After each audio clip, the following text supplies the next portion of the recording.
Hello, everybody. I'd like to start the meeting. Running a little late because of technical difficulties. I'd like to start the meeting, Danielle. The meeting tonight is for the conduct of town business by the town board. The public is invited to participate at the items marked on the agenda public comment. During that segment of the meeting, if you have a question or comment for the supervisor, please raise your hand and wait to be acknowledged. Please state your full name and limit your remarks to 3 minutes. Thank you for your anticipated cooperation. Thank you very much. I'd like to start the meeting off with the Pledge of Allegiance, please.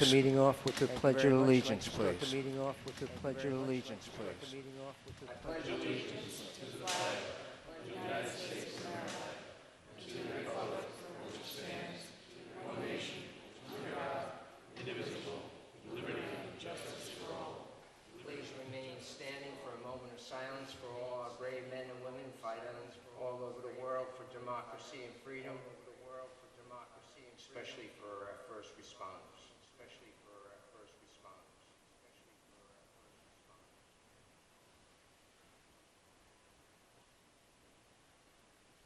Thank you very much.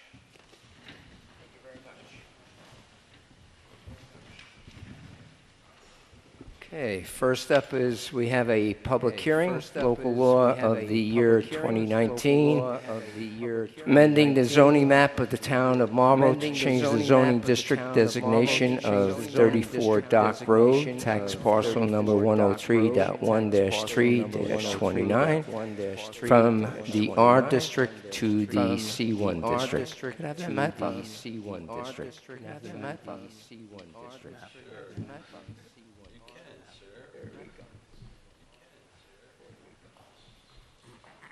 So if anybody, this is a public hearing, if anybody has any say on that zoning change, basically where the R is where Brooklyn's Bowling is, it's a non-conforming pre-existing structure. Where the pink is where we wanted to change that to C1. Brooklyn Bowling is interested in building a 60,000 square foot warehouse there, 30,000 on the bottom, 30,000 on the top. So that's what the zoning change is. Before we actually talk to Mark Miller, the owner of Brooklyn Bottom, we wanted to address some issues. So we did get an MOU that he signed, and the neighbors across the street were in that meeting, in Alan Koenig. And we agreed on a lot of things, especially paving, dust for dust, blocking lights, actually changing the whole structure, how trucks come in and come out. So if anybody has anything, concerns about this change, I'm advised by the lawyers to keep it open. Of course, we have to wait for a 30-day grace period so the county could view the change, the zoning change. Please step up to the microphone, give your name. Good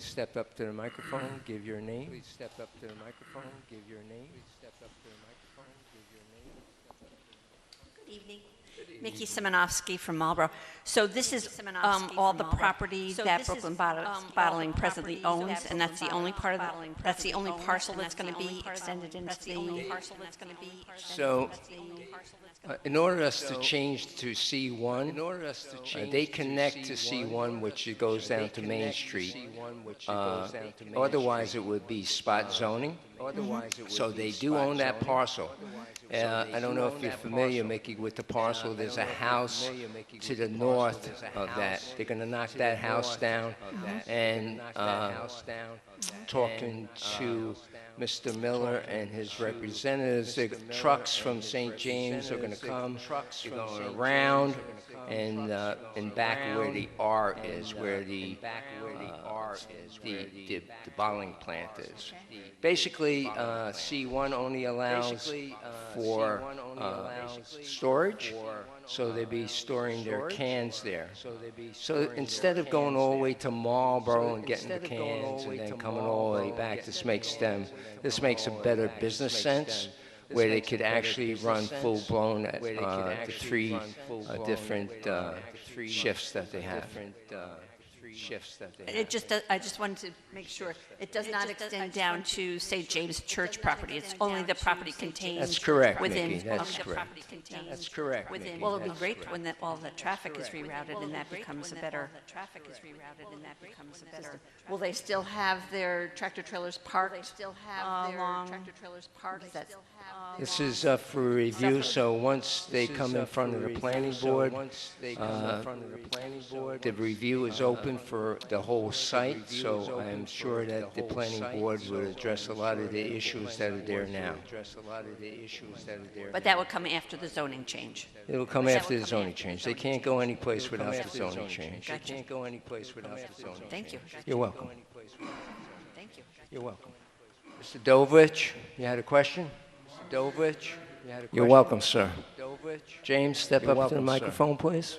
James, step up. State your name. State your name. How are you today, James? How are you? You dry? You dry? James Garofalo. I'd just like to point out that it is already before the planning board. They're already considering changes to their site plan. Actually, no, James, there's two sites. One is at the Marlborough site. Am I misunderstanding you? And one is at the Milton site.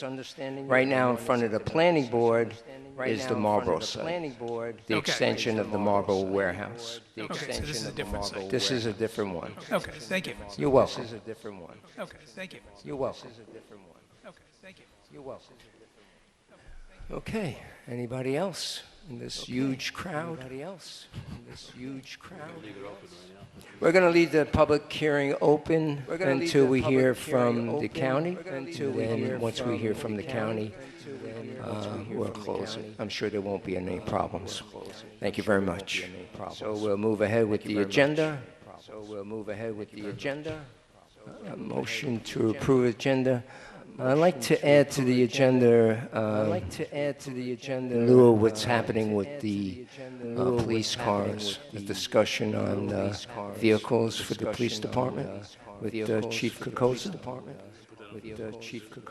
I would like to do that under new business, yes.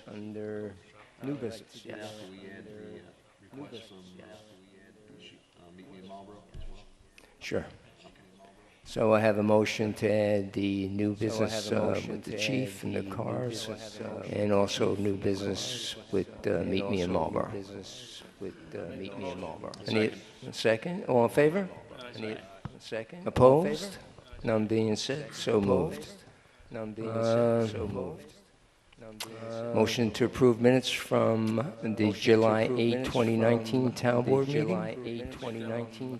Need a second? All in favor?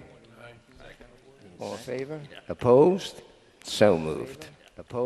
Amount to pay the bills, gentlemen, $310,042.80. I need a motion to pay the bills. Need a second?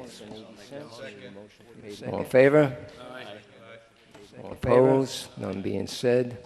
So moved. One presentation tonight, gentlemen. Hemp farming. And here's Gail. How are you, Gail? There you are, Gail. Look at that. And your sister. Good evening. And your sister. My name is Gail Hepworth. And my sister and I started a new company called Hempire Steak Growers. And we need to do a community reach out, and we want to start with watching a video. It's 6 minutes, but it's a level set so everybody gets on the same page, and then afterwards we'll just entertain some questions. So if you could, I think we should start with a video, and then we'll I think we should start with the video and then we'll.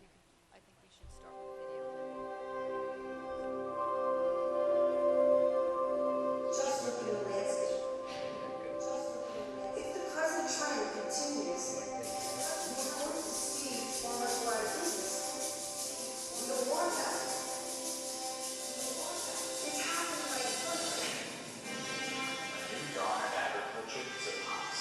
When the words "we the people" were written, it was a staple crop in the United States. Now, it has been federally approved for its historic return to U.S. farmers. It has returned to U.S. farmers. The legal seeds have been planted, and it's time for the industry to grow. That's where we come. Empire State Growers. The U.S. government has recognized the importance of hemp and passed the 2018 Farm Bill, which officially reclassified hemp for commercial use. It's an exciting time for entrepreneurs, CPG athletes, and farmers across the country.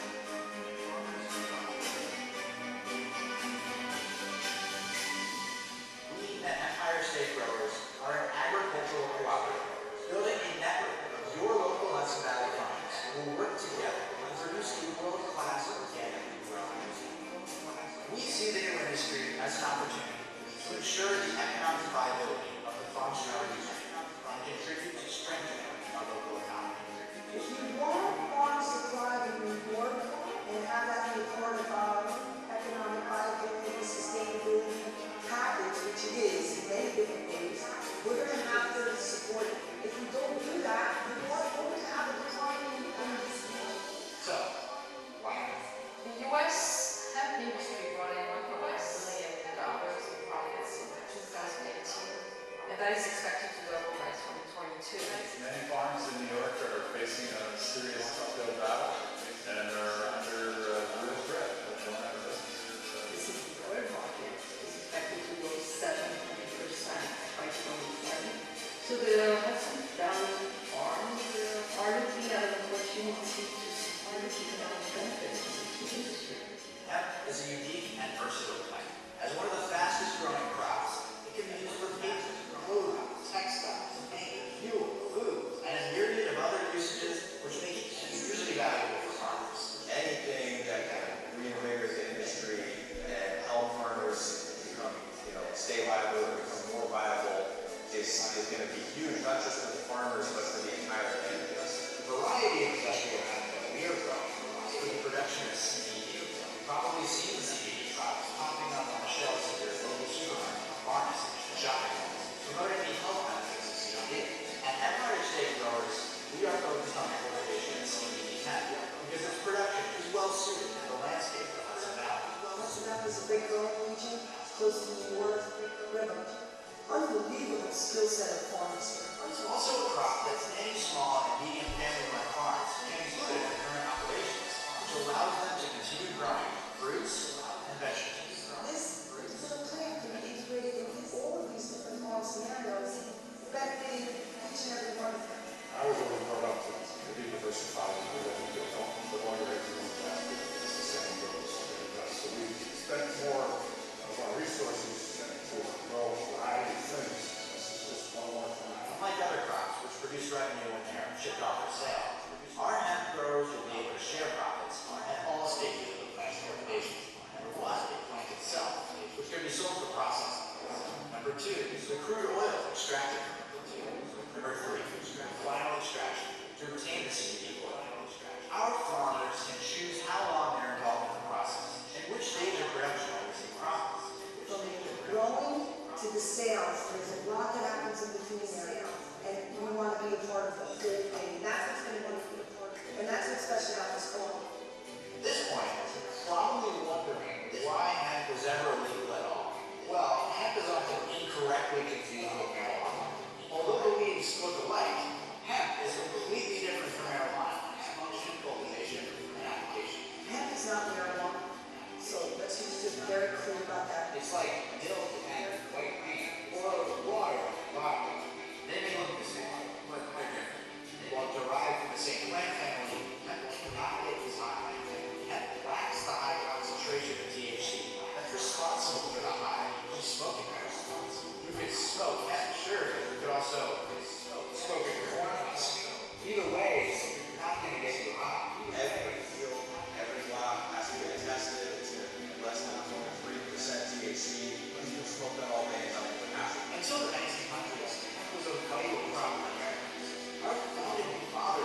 Henry Ford built a car made of hemp and designed it to be fueled by hemp. This is all to say that hemp creates jobs. It's not profit. There's no or practical meaning whatsoever to its growth class value. The crop that literally saved the country in World War II is back in U.S. farms and with it comes Empire State Road. We will service the Hudson Valley with world-class CBD hemp, entering the national market with our own Hudson Valley brand. The legalization of industrial hemp is providing a once-in-a-lifetime economic opportunity for Hudson Valley farmers to benefit and establish leadership in a new industry. When farmers do well, communities thrive.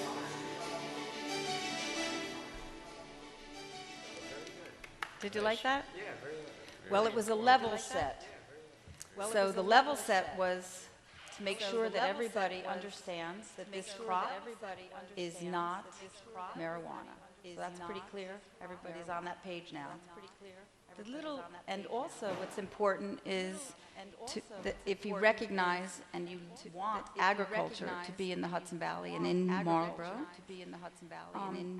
we're going to, the farmers need some kind of mitigation plan, because farmers, in case it's a question, there are many farmers who are struggling now. There's been a disruption in the apple industry that puts some of the older behind. So no one can speak better to that farming, but is there any question here that farmers in Marlborough or? So anybody have any questions I for just want to make anybody? sure Have any that this is questions for important that we anybody? know Have that, any or questions? understand that as a truth, because that is our inspiration for starting this company. Starting this company. Disruption, you speak part you just mentioned, disruption. I can do it in a quick way. The industry is moved towards certain varietals, and to keep in that business, you have to invest really millions of dollars in your operations. And some of the older generation farmers, for example, there's a lot of reasons for this, but they can't see putting that money in when they don't have somebody behind them. That's one example. And some really have never earned enough to make that kind of investment. And there's other,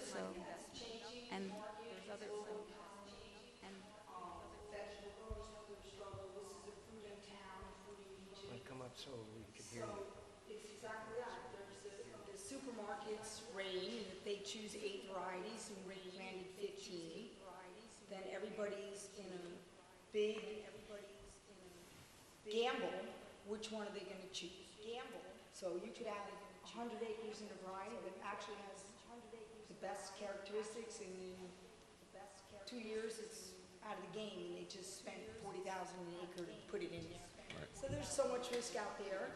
So this is a security measure for the community to invest in a commodity that's going to be a commodity like corn or any other one. And our organization is here to help understand how the farmer and the communities can keep the money within their economic resources to the workers and to the farming community in order to, kind of change the way the economy goes in agriculture. We have the historic consequence of supply and demand, and that's never going to change maybe, but as the supply increases, if the farmers own the chain in this one particular crop that involves a lot of processing, like possibly corn, you could identify with it.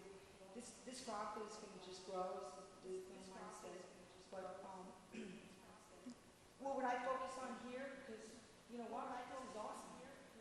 This is incredible. I mean, we're in a position where our communities are going to be having a new crop to understand, and quite frankly, I think it's a boost to the police force.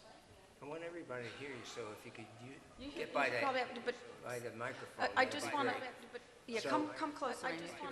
So my question is, there was an extensive article in the Times about the oil and different things that it could cure, like epilepsy and stuff like that. It was like 4 or 5 pages. It took me a couple of days to digest it. But my question is, how much per acre do you need to, get plenty of oil to make it profitable? Okay, so we're growing a lot. If you put it down, if this year, if you put it down, all of our crops of hemp into a small bottle that you can buy at a store now, there might be 19 million bottles. This is the first year of growing. So we're not selling all of those 19. We have a very diverse market. But the point is for how this benefits farming is that we're not just selling our crop. For example, at Hepworth Farms, we grow tomatoes, but we don't ship our tomatoes to Hunt's Market in bulk. We provide the tomatoes in a clamshell, which goes to the supermarket. Now, the clamshell is actually worth a little bit more money if we take the time and invest in the equipment that puts the tomatoes in the clamshell. Now, this is different because you can't do much with hemp. You have to put it through an extractor. And every time you put it through the extractor, you're taking out something. Like you have to take out the water and the sugars, and you're getting down to other ingredients. So depending on the extraction technology, you could be one, ingredient specific. Maybe somebody only wants CBD. Maybe another company is using the other cannabinoids in their mix. So the processor is where there is wealth creation, in addition to what pharmaceuticals are going to do with it. To go back to your point on what this is used for, we don't make any medical claims for CBD.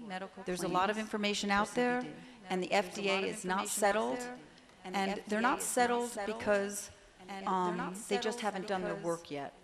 The train's kind of left the station, and they'll weigh in sooner than later.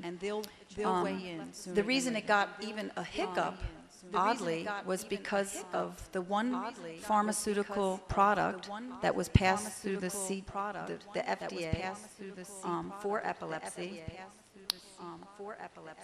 Turned it into a drug. Otherwise, it might not have reached even a point of conversation. In Europe, it's not a conversation. It was never prohibited, so it's always been available to the people. Well, that's what so, you disagree? So, yeah. In Germany, I just spoke with somebody in Germany who said that they've been able to buy, CBD has never been prohibited. So CBD has been available I don't know if every country, but CBD has been not prohibited in Germany.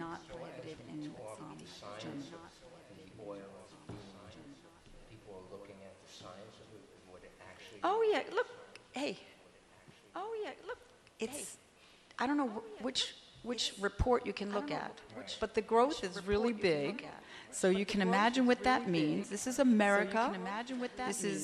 There's going to be $1 billion, billions and billions and billions and billions of dollars worth of economic energy.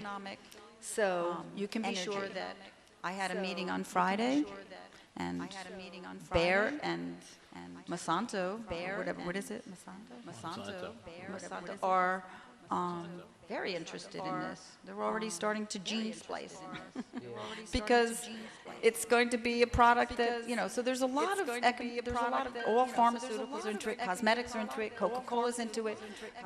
They want this ingredient, and so there's going to be a lot of science coming out. They're going to start to a product. Right? I know. Right? I know.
I'm just saying that we're gonna have to step up our game here, and we're gonna do everything we can to protect ourselves. We gave it around things, but it's a community effort to communicate with our friends and important.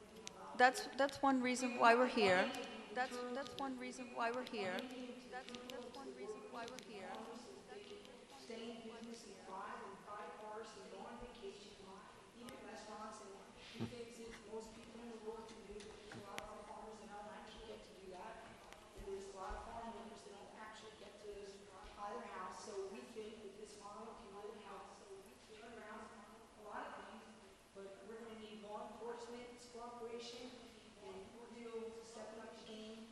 As people in the community, as people in the community, as people in the community. We need to equip things and this thing is crazy. It's all at once happening. We're just We got the point. okay, I'm sorry. I could do horticultural explanation in 2 hours. I have a, Yeah. I have Yeah, a question. Steve. Question is, Yeah. and when after you grow it right now, what do you do with it? Where do you actually extract it? Do you sell it to someone else to extract it? So What this part is of our this is our first year of growing. So this is our the capital needed to put the extraction within the co-op is not in time for this harvest. We'll have something, but not enough to do the whole harvest. So we're extracting with other extractors. But it's important for our model that we do secure the extraction license here. And the point with Amy, it's very, very important, and it's maybe not a topic for this forum, but there are two economic realities for this industry. And one is the top-down, which is business as usual, and all of that wealth will be happily in either the 1% or the 10% that currently hold the wealth. And they're going out of and after this crop like gangbusters. They know it's going to. They know this is an economic game changer, and they're going to be a part of it. And we have walked away from a lot of that money because they want ownership. Business as usual, investors want ownership, but we have walked away. I don't even want to publicly say how many tens of millions of dollars we've walked away from. So we're taking it slow and we're putting all of what we have on the line so that so that this is a bottom up. So that means that the wealth created in this co-op is not the same flow as what is offered in Binghamton at Canopy. Okay? That is an international, multinational company, and they are, the farmers are on the bottom, and they don't have good deals in that situation. This is a different economic model. And it has there's a lot of interest in this model, from Colorado to Oregon, in the South. People, when they hear about this model, all who are in the economy right now that have come from the underside of the economy are very excited about it. This is an association or a co-op? What does that mean? Well, it's a company. Okay. It's a corporation, and it is run as a cooperative. That means we profit share with all of our farmers. There's some advantages to being in a cooperative, especially in this particular crop. One, it's a very changing landscape. We have to figure out what's going on with the FDA. There's a lot. It's a regulated environment, and all of our farmers aren't equipped for that. So that's one advantage that the co-op brings, is the accountability and the auditability. And we have members in the co-op that come from the medical device industry, myself included. I'm a biomedical engineer, and I came from a blood testing medical diagnostics industry. And so we understand how to create a product that can be FDA regulated. So that's the advantage that the co-op can bring. The other is that it's a shared economy. When we have tractors, not every farmer has to put this kind of capital cost into their. We also have shared labor. And the more farmers are able to economically take care of their crop, the more the return goes back to them. You know, if you pay for your crop, then, you know, all the work, it's about $15,000 an acre. It can be as low as 12 and as high as 18 to grow it. As opposed to 40 to 50 for apples, or 20 to 30 for grapes? 20 to 30 for grapes? 20 to 30 for grapes. First year return, right? And you have to replant every year? And you have to it's a annual plant? Like it's an annual plant? You don't have to touch it in terms of you have to fertilize it and spray it and all that kind of stuff. You have to fertilize it and spray it and all that kind of stuff. You have to fertilize it and spray it and all that kind of stuff. Such a sensitive feeding thing. It's like if you would like to go into one thing, which is study horticultural endeavors, which I think we have. It's not an easy plant to grow. You can grow. But neither are apples. I mean, well, you can. No, it's a plant. If you want to, no, it's a plant. If you want to, yeah. Yeah.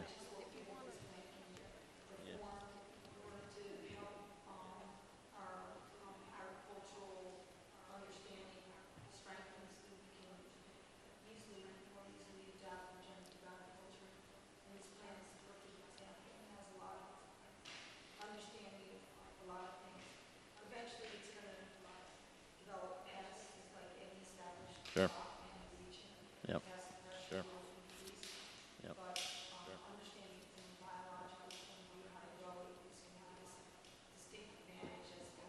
that is actually another. I mean, there's people. They see the dollar signs on hemp, and all of a sudden, everybody wants to be a hemp farmer. And guess what? There's a lot of failures out there. There's people who cannot.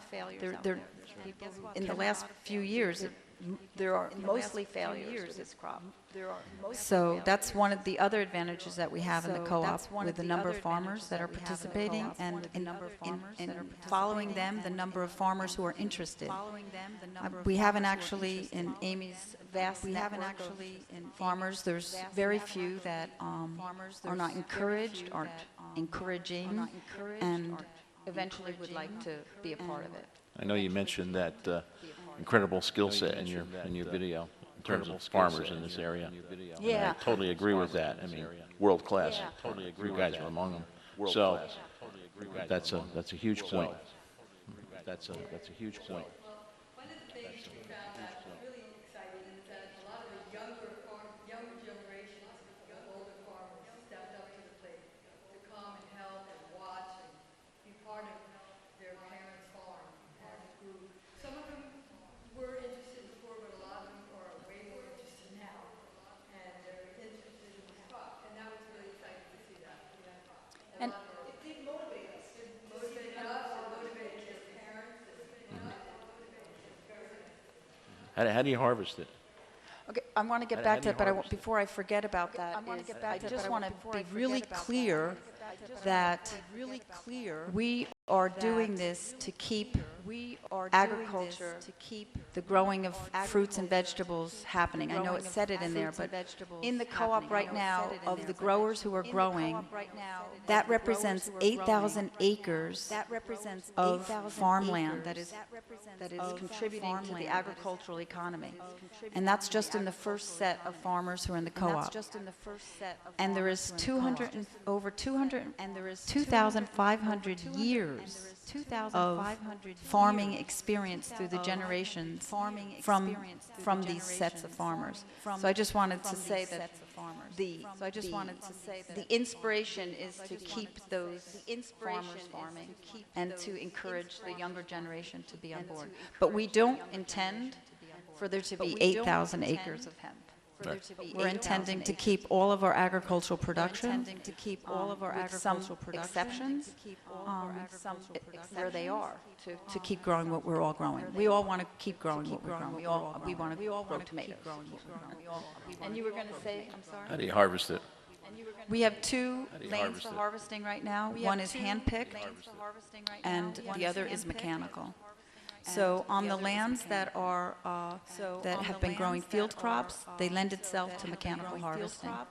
It's a different, has a same outcome, but there's some different economics behind it.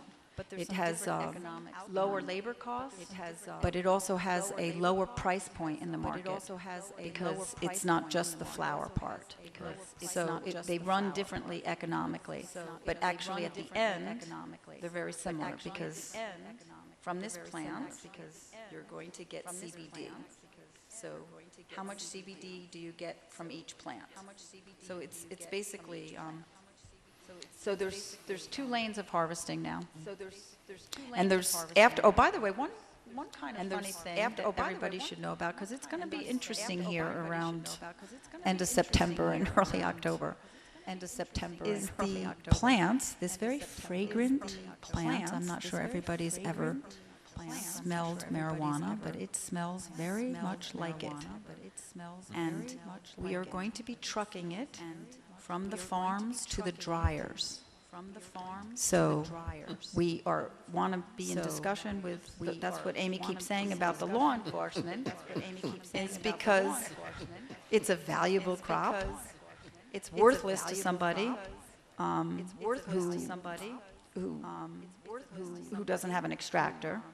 And, but it's getting us a little, you know, we are going to have a discussion with all of the police departments that in the growing regions. That's the next step. In the growing regions. Related to that, how do you make sure that the THC is below the 0.3% or whatever? That's a very good question.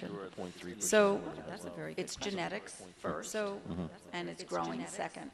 So the varieties that we have chosen are what we think are the best in the industry, and we're in hot pursuit of proving that, and we're always open, and we're open to in the future of genetics that are becoming available.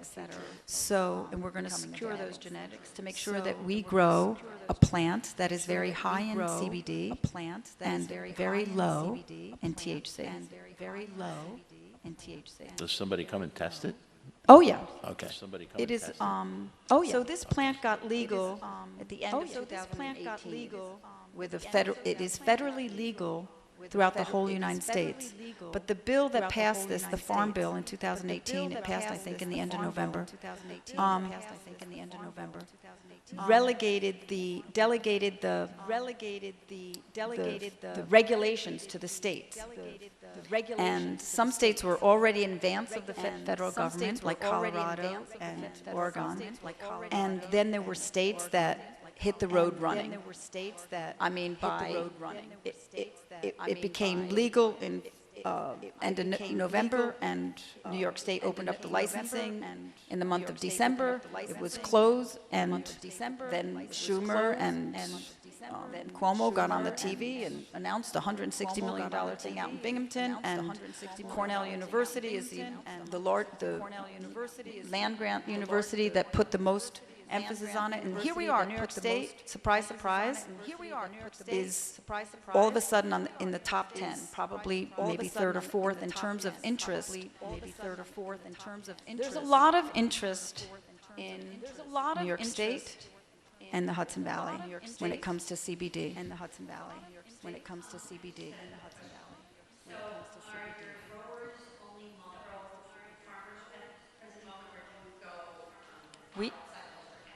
Well, we have partner farms in Orange County.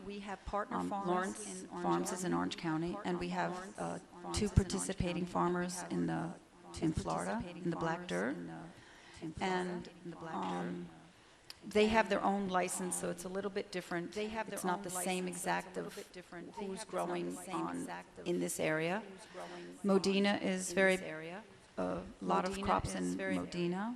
there's a list of the farmers, if you're interested. There's a list of who they are, certainly who are growing.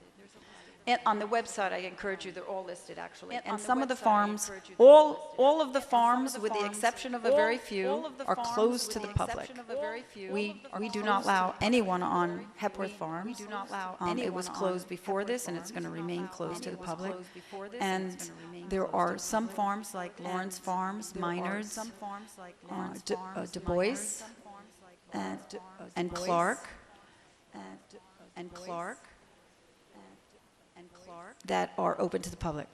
So that's another economic interesting thing, because, for example, at Minard's Farm, his website is going off the roof with people wanting to come visit. So we're pretty excited that they have had this opportunity for their, what I call entertainment farms, but that's not quite right either. Yeah, it's educational, entertainment. Yeah, it's educational, entertainment. Yeah, it's educational. Have you planted in Marlborough? Have you You planted mean in the town Marlborough? of Marlborough? Town of Yeah. Marlborough, yeah. We're growing, Town of yeah. Marlborough, yeah, right. Okay, I'm going to just allow a couple more questions. So, Yeah. James, do you have a question? Yeah. James, do you have a question? Yeah. James, do you have a question?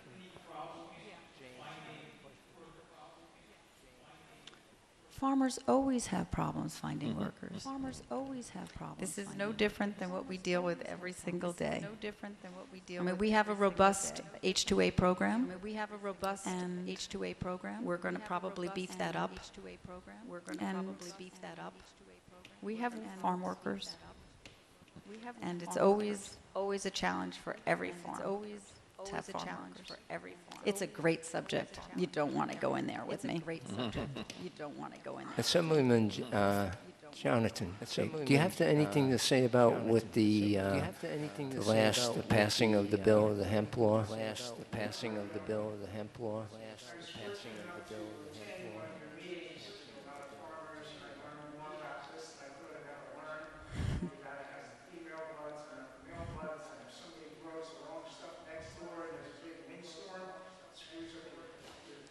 Yeah. Yeah.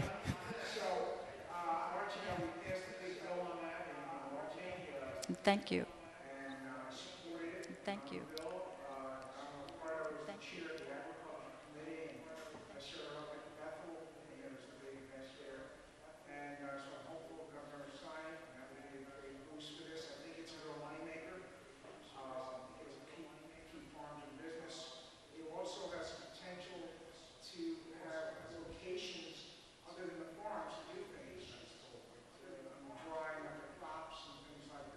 Mm-hmm. So that could be in other areas in my district to create jobs.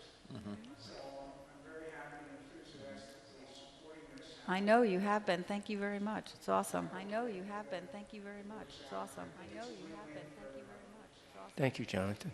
Yeah, thank you, really. Thank you, Jonathan. Mike, last question. Thank you, really. Mike, last question. Hi. Mike, last question. Hi. Mike, last question. Mm-hmm. Well, I mean, it might be hard for you to believe this, but we actually love growing fruits and vegetables, and we're farmers, and there's people who need food, and we grow food for a living. So there will be farmers, probably outside of this cooperative, who throw in it and just grow hemp. I don't know. I can't speak for everyone, but it is not our intention. I speak to apple farmers who are successful. They're just thinking, well, as a mitigation, why wouldn't we? Because not every year for apples works out. So they're thinking about putting in a few acres, but it's not putting in a few acres, but it's not putting in a few acres. Come, Amy, come to the mic. Come, Amy, come to the mic. Come, Amy, come to the mic. Give up apples, they have your entire needs with millions of dollars invested in something that's very important. Can we switch around and make it more lucrative by taking the stuff that's losing money and boost the economy of the apple growing region, what they're growing, and then complement it? I think that's really the real path. And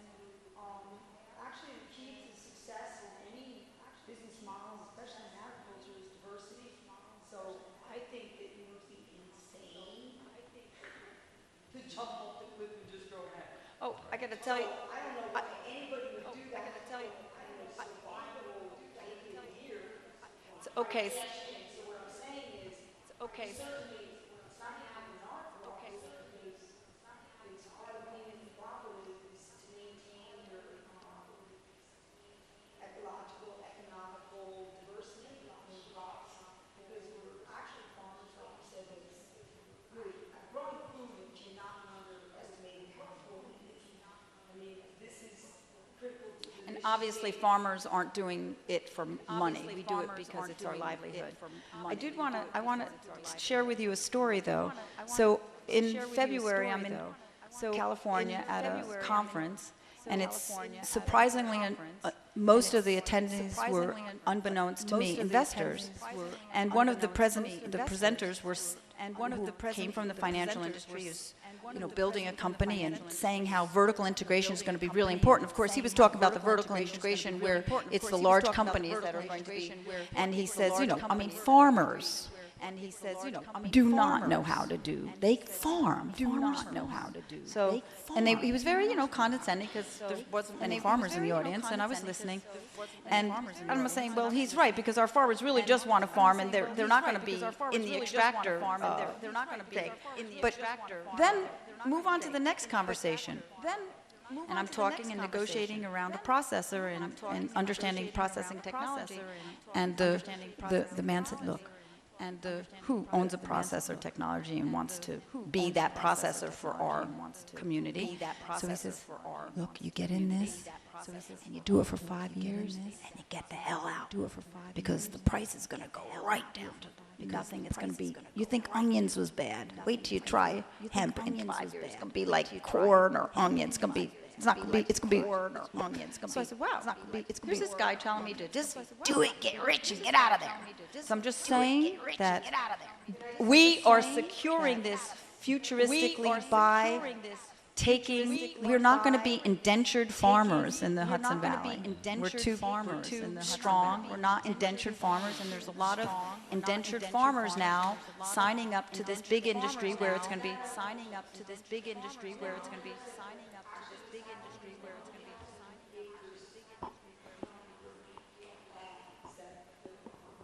people who have money can come in and buy a farm. Dairy farm that's really struggling. Dairy farm loves its cows and loves the smell of the silage. God bless all of them. They are really struggling. So you can rest assured, so we're sleeping at night. Those guys are losing their farms, farm after farm, 1,000 acres, 100,000 acres. While we're lying sleeping. Let me tell you something. This industry is taking over farms. And you're 100% correct. It's threatening farmers' real livelihood because those farmers don't have the opportunity, like in this co-op, to actually have an opportunity to profit from it. They're actually excluded from it. They come in, they lease your farm for 5 years, your cows are gone, your dairy's gone, your operation is now filled with greenhouses, and if they make it, I'm telling you. So it was good. It was good. But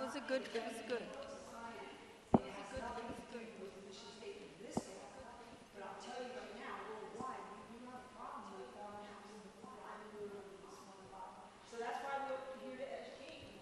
That's why we're here to socialize and tell your farmers upstate that are really having a hard time. Don't sell out yet. Just hope for you.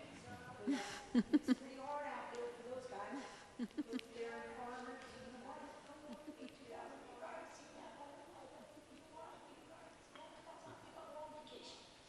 But they've lost their whole livelihood. It's not a good thing. Well, I'd like to thank everybody. It was great questions. Thank you, Gail. Thank you for your presentation. I'm going to give, I'll leave you with my card if anybody has any other questions. Well, thank you very much. Thank you, Amy. Thank you very much. Thank you, Amy. Thank you very much. Thank you, Amy. Thank you. Absolutely. Sure, I'll take your card, Gil. Absolutely. There you have. Thank you very much, Gil. Leave me out now. Thank you, Gail. Okay, moving right along. What a great presentation. Moving right along. What a great presentation. Thank you.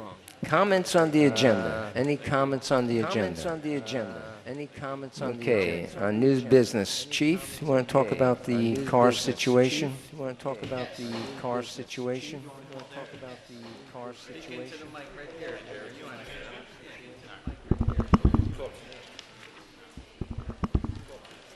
So, back on July 8th, we had a one-car motor vehicle accident involving one of the officers where the car left the roadway, went over a curb, did significant damage to the undercarriage. We made a report to the insurance company. They sent an adjuster. We found out late Friday, confirmed it this morning, that they're considering that vehicle a total loss. That on the heels of 204, which was the other old car that we blew the motor in several months ago. We're down 2 vehicles, leaving us a total of 6 right now. The insurance company is going to make a payout on that car. Unfortunately, it's not enough to buy another car free and clear. I have worries that come September, when we're using 5 of the 6 cars that we have on the Beeline tour, that we're not going to have enough vehicles to maintain patrol. Do the 6 cars include the SUVs? Is this everything? Yes. We have currently 3 Durangos and 3 Chargers. Question for you about the accident. I was reading your note on the accident. So he was coming south? Correct. The officer was coming southbound. Correct. The officer was coming southbound. The guy came out of New Road, also heading southbound, stopped to make a left turn into Amazing Beverage. Okay, so he crossed over the So in order to avoid a... How did he not have the guy making the left turn? If there's nobody coming the other way. How did the guy not left turn into him? The guy just came to a dead stop and didn't make the left, which caused the officer to, out of a panic, veer to the left. He didn't think he could make it around the car on the right side with that chain link. So he opted to go left. Thank God no one was coming, and we avoided a head-on collision, or at least a rear-end collision. Nobody coming having a head-on. Just trying to figure out how the guy didn't turn. Went across the WO line, across the northbound lane of traffic, and into the curb and parked traffic. Yeah, we're very lucky under the actions. 1, that we didn't rear-end the guy, and 2, nobody was anybody coming head-on, right? So we have 204 and 205? 204, 205 are both Other question, Jim. out of service now. The accident was on the 8th. Correct. Communication with us. I mean, this is the first time hearing about the accident. I don't understand. Usually, I used to always get, anytime with a car in an accident or something like that. This particular incident, I was out in town. When I returned on that Wednesday, I had a conversation with Supervisor Lanzetta. We didn't think that the accident was a total loss. We thought it was repairable. But even an accident, I understand. Liaisons to the police department, I always got. I understand. My fault. I only communicated with Supervisor Lanzetta in reference to the accident. You find out down the road that somebody else, me and I'm the liaison, they come up to me about, you hear about the accident on the 8th? And I'm saying, what accident? Now I know what accident. Yeah, you're absolutely right. I didn't communicate with the rest of the board. I only communicated with Supervisor Lanzetta. My error. I probably should have, like I always have in the past, shared that information, but I did not. Okay. So anyway, the question becomes, how do we proceed? Even if, it's in my opinion, even if the board gave me carte blanche and a blank check, I'm not confident we can get another car right now. Inventory levels, I didn't do any research. I didn't make any phone calls yet. It's an extensive process, and I didn't want to do any of that without speaking to you guys to figure out what it is or how it is we should proceed. I don't know what... Have we got 100% positive it's being total? Yes. Yeah. And we got 100% positive the buyback is, in the buyout is going to be 10,000? Correct. I have an email to that effect right now from the insurance company. And the new cars are 24 plus 6, so we're about a $30,000 vehicle. Rough. So we're 20,000 in the hole. Correct. So we're 20,000. Can we get a car for 10,000? A used police car? Are there such a thing? Well, I'm sure there is. We've done that once, and we bought somebody else's Nightmare. I suppose we could call and see if there are some out there and do that research. Your concern is when September comes around, you have 5 cars already out there, and if something happens, then you. Right. You might So get 6 come cars. September, on the day shift, which is 7 to 3, we utilize 5 cars, 2 on patrol, 3 at the schools, leaving us 1 in reserve. So if one of those 5 needs servicing, now we'll have none.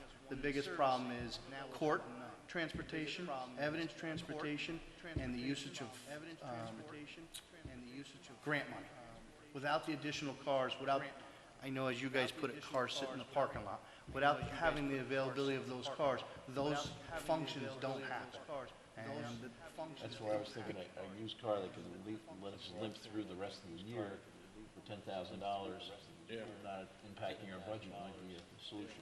See, if you use the one for the dare car, I mean, to take a $10,000 car and put $6,000 for equipment in it, it's not, let's just say you find a, yeah, I don't know that we could buy a non-police car and use it for police service. I think that's a liability issue. I think the union would have a problem. We could buy possibly a used police car. right, if you buy a used police car though, it's not gonna have probably equipment. It's gonna have no equipment.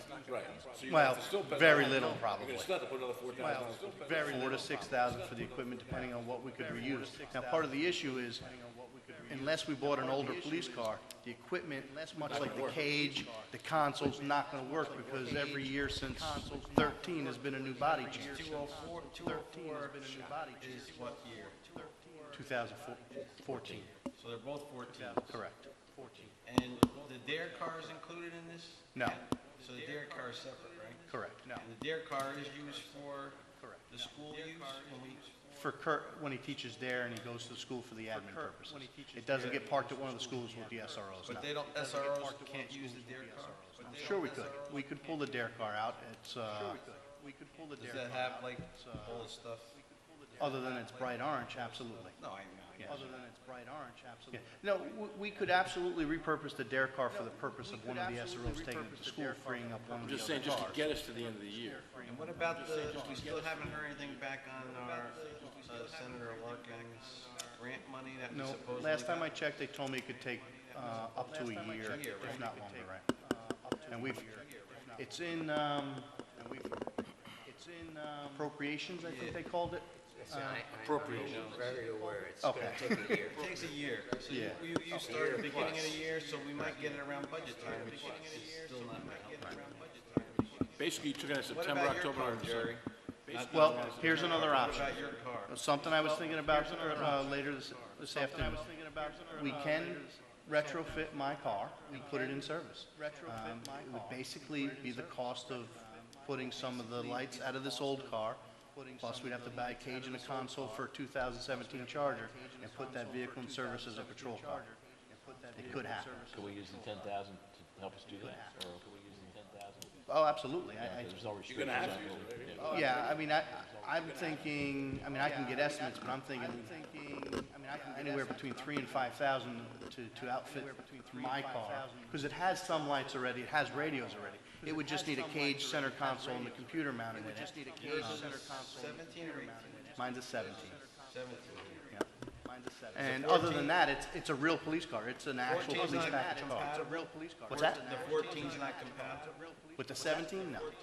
We would have to get a new cage, new console. That's not gonna fit. Computer and everything. The computer will work, absolutely. My lights that are already installed in that car Then what obviously do, work. then what do we do for you? Well, then I would be out of a car and we'd have to renegotiate my contract. But I'm willing to do, not We got that part of it, $10,000 but to I'm get you a willing car. to work on, patrol is more important than me having a police car. I have a personal vehicle I can drive back and forth to work. And once I'm here, I can always use one of the patrol cars that are here. What I'm not saying too is like, concerned about that. talking to Howard's point, I'm not too concerned. could we get you a car for $10,000 and make your car into a patrol car?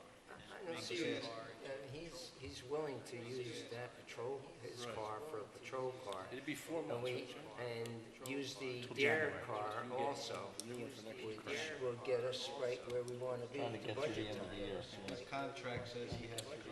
I understand that, but that's not my hinging point. I was just making a We joke. don't want, I personally, I mean, the board's decision, I wouldn't want him to be using his personal vehicle on our time, because it's a more of a liability. Obviously, I wouldn't do that. I would drive my personal vehicle to work, pick up a marked patrol car, and if I had to go to a meeting or whatever it is I did, I would be using that But the car would that be car, here but there quick, would be so- one here. And in the event that we needed to run evidence, we would have that car here, so I think it would buy us some time. I think the best bet is to, I mean, my recommendation now would be to go down the route to trying to use those two cars right now. I don't know what you think, his car and the Dare car. That's what I just suggested. Yeah. And We're all saying that. Yeah. hopefully we get that money from Senator Larkin. But we're gonna have That'll turn around. Are we gonna have a And then car? budget season comes in play. We're gonna have a plan. car in next year's budget, correct? We're gonna have a plan. So we're doing one every year. Now, if we do. That's not true. Well, then don't tell that to That's Jim. not true. You only allow one a year, but it was a 2-1 replacement. We All right, haven't well, anyway, done- but here's what I'm thinking, Jerry. We're gonna have at least one car next year. So we're gonna have at least one coming out next week. So I think it's time for you to go in and get the thing ordered. So it's gonna be here in January when the new budget takes over. So it's gonna be this way, it's 4 months, and then you're back to that car's back. At least one car's back. All right, and you should tell them you need delivery in the first of the year, or they get payment the first of the year, whatever. I like to really take it step by step, and I agree with you. But right now, before budget time, I don't want to commit to anything until we really crunch up the numbers. I've been in the But I- business, he could be out to, if you wait till November, he could be out till March or April before he ever gets a car. Start the negotiations. Well, if you could work on that negotiation first, and the earlier you get it in, especially with the new model year coming out, that's gonna be a problem if you wait too long. It's a 3 to 4 month turnaround. Usually 3 to 4 month turnaround for one of the school runs or SORs. And your car, if you're willing, I know it's in your contract, but that'll like Just get as long us as- through the yep. rest of the year. As long as the board understands that the current police chief's vehicle is not equipped to be a patrol car right now. We will have to invest some money to make it a patrol car. I think we're aware of that. Okay. I think that we want to do that. Okay, good. My question would be then, say for next year, if we're gonna get a car, if you get your car new, it's not as much because we won't have to retrofit it, right? Not as much because we won't have Well, to. we We'd wouldn't still s- buy a police car. We wouldn't set it up We as wouldn't we. set it up with a right, cage and all that. As a We police set it car. up Yeah, we as set it up. We save money in the aftermarket installation. One way or another, we're gonna We save spend it money on in your the car now, but say we're gonna get a car next year and we transfer that over to your car, it's less money because we already expended it this year, and we're gonna use the $10,000 towards all these expenditures this year. And I don't think it's gonna be near that much.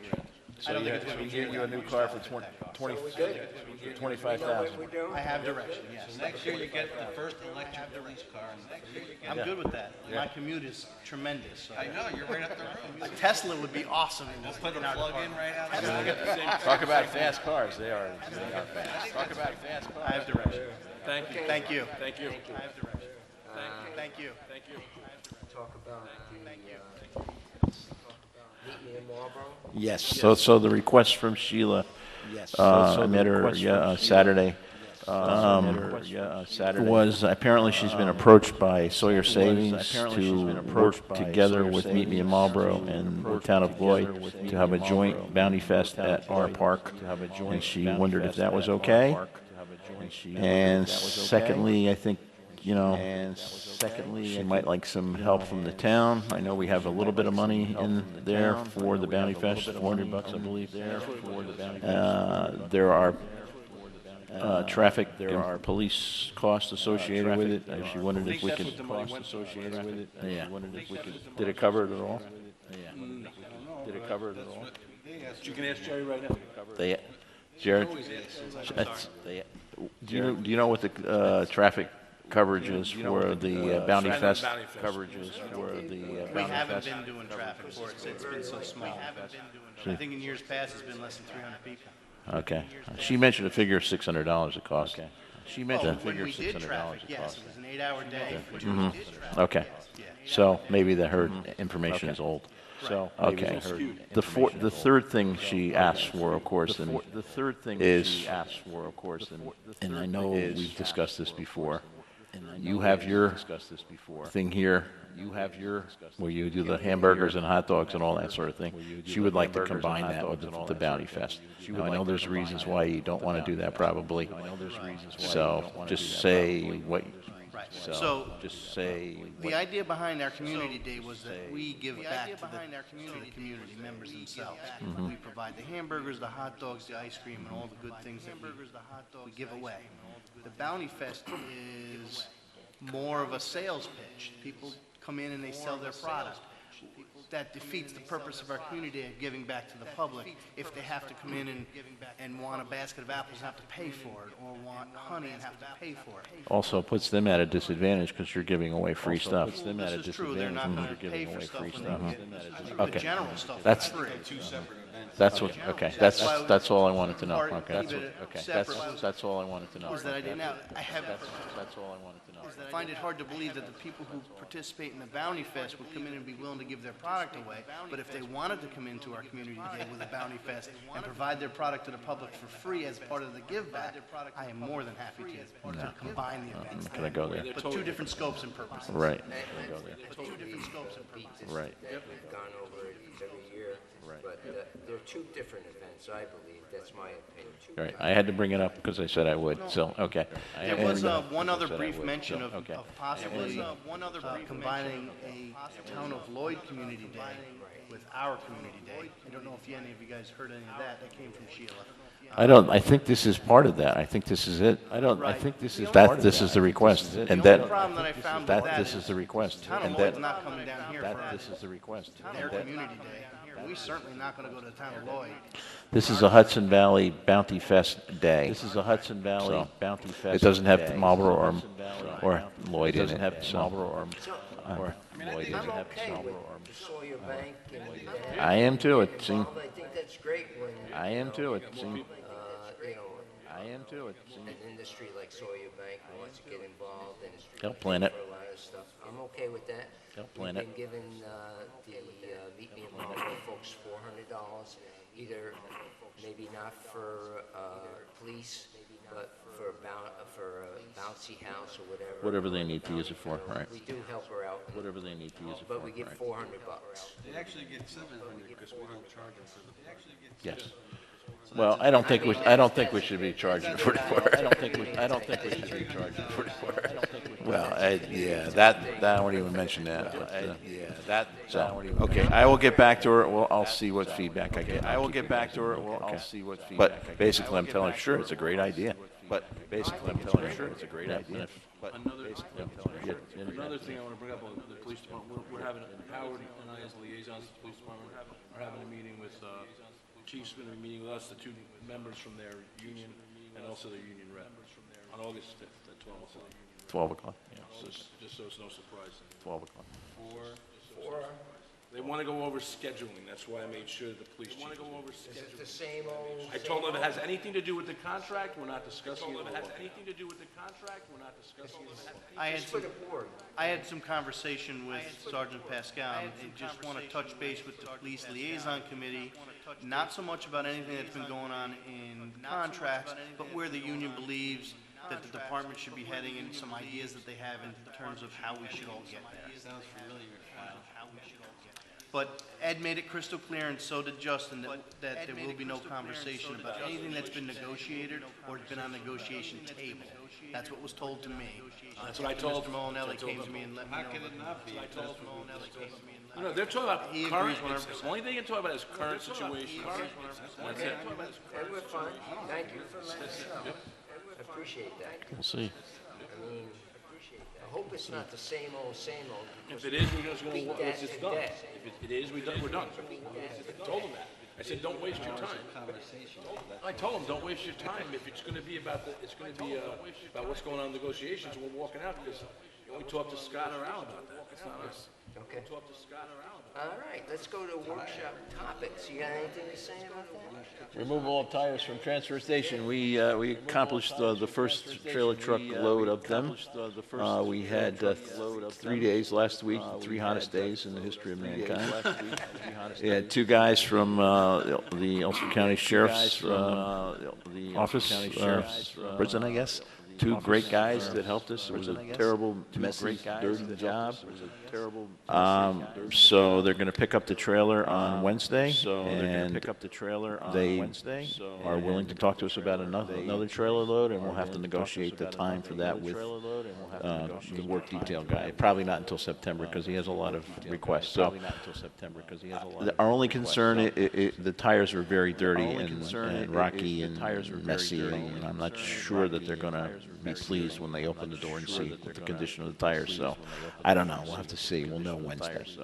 And like I said, if they're okay with it, then we'll schedule another one down the road. It did make a dent in the pile. Not a huge dent, but it made a dent. There's probably 1,500 tires in there or something like that. We've got out 1,500 tires in there. I will draft a letter out of thanks to these guys. Nope. Not that I'm aware of. No, we didn't talk too much about snakes because one of the guys was deadly afraid of snakes. Thanks, Howard. Yep. Thanks to Larry. Larry was there all 3 days overseeing it and worrying about it. So he was very, it wasn't just a matter of throwing them in there. You had to have to stack them and so forth. So you got more. Used up less space. Anyway, that's it. Thank you very much. Yep. And thank you, the Highway Department. Yep. They did a great job. Yep. Highway Department, very good. They did a great job. Tom Vac, I met with Phil Bell. We got that preliminary out of the 250 from Frank Scott Titles. I don't have a CAC update. Milton Lane and Dean South Pier. We're having an open house on the 30th at 7 o'clock down at the train station. I'm trying to get the word out. Mark, if you can help me, like I mentioned. And Mark, if you can help me, like I will get more word out this week. And okay, good. Okay, good. Okay, great. So, okay, great. So, excuse me. Excuse me? It will be, it will be a presentation of the background for this and the plan going forward, and there will be some displays of information, and there will be PowerPoint, of course, probably, and then an opportunity for people to ask questions. And that's, I haven't put the total agenda yet, but that's what I'm thinking.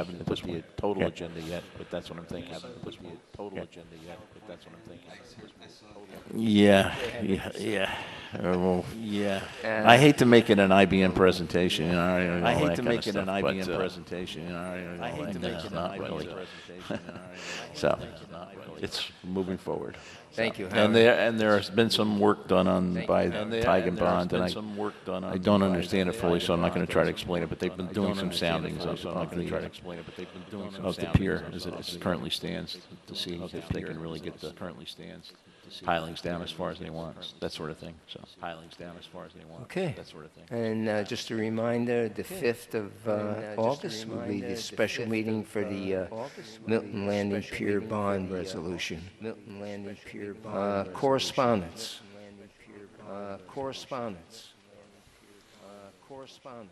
One of the requests was from the United Methodist Church of Milton of Marlborough. I think we're good, right, on that?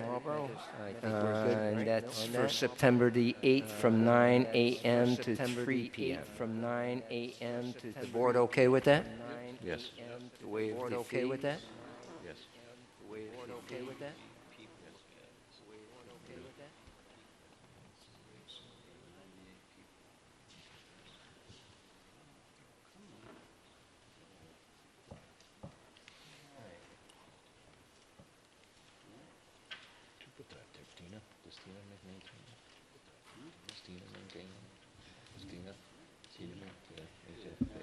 This is addressed to Chief Kokoza. I'm informing you of my full resignation as part-time police officer from the town of Marlborough Police Department, effective June 21st, 2019. I'm resigning for personal reasons, and the decision was not easy. I would like to thank you for the opportunity you gave me to serve the community. It has been an honor to work for the department, and again, thank you for letting me be a part of it.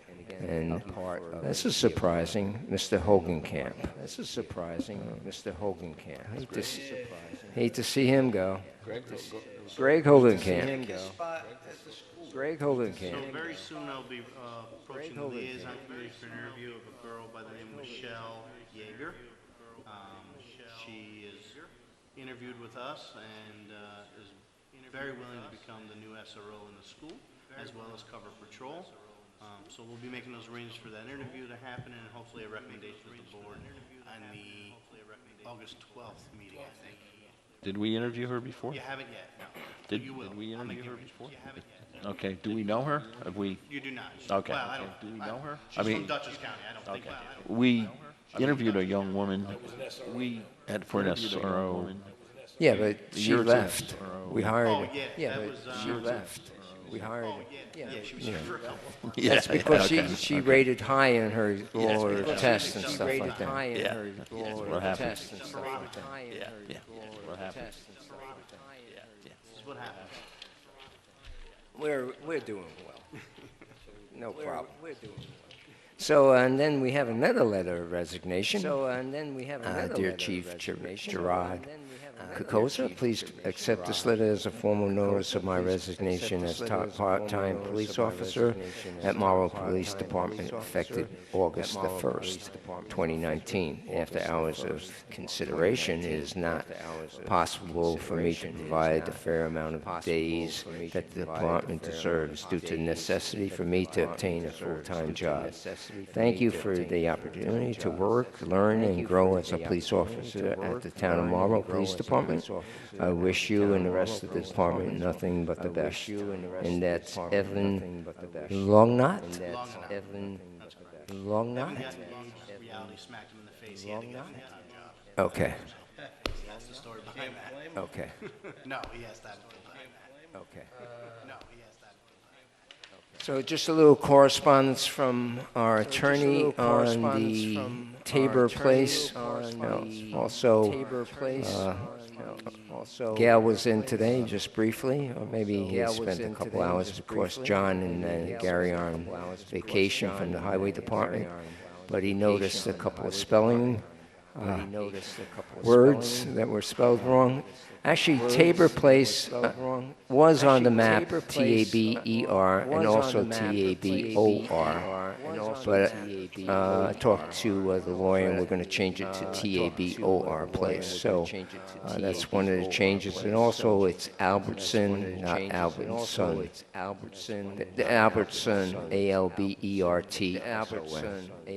So this was addressed to the board. We have carefully reviewed, weighed, and considered the available documents on Tabor Place and its history. We have found no reason to change the Town of Marlborough's long-standing conclusion that the full extent of Tabor Place, beginning at the northern end of the cul-de-sac shown on the amended subdivision map of Hilltop Estate, dated September 19, 1994, is a privately owned and maintained road. The only portion of Tabor Place which is required to be maintained by the town is the segment of Tabor Place from its intersection with Albertson Lane to the existing cul-de-sac shown on the above reference map. I did send this to John and his neighbors. I haven't heard a reply yet. Okay. So moving right along.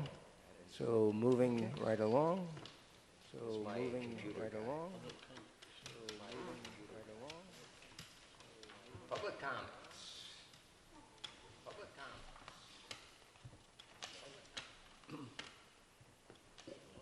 Any public comments? Mark, you okay? Any public comments? Mark, you okay? August what? 7 o'clock. August what? Yes, it's going to be the resolution on the bond. Yes. So at 7:30, the planning board start.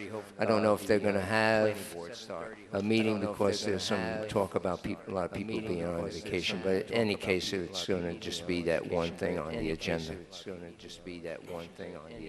Any public comments? Going once, going twice, going three, going twice. No resolutions tonight? No resolutions tonight? So Make a motion to adjourn? need a second? All in favor? Need a second? Opposed? So moved. Thank you, everybody.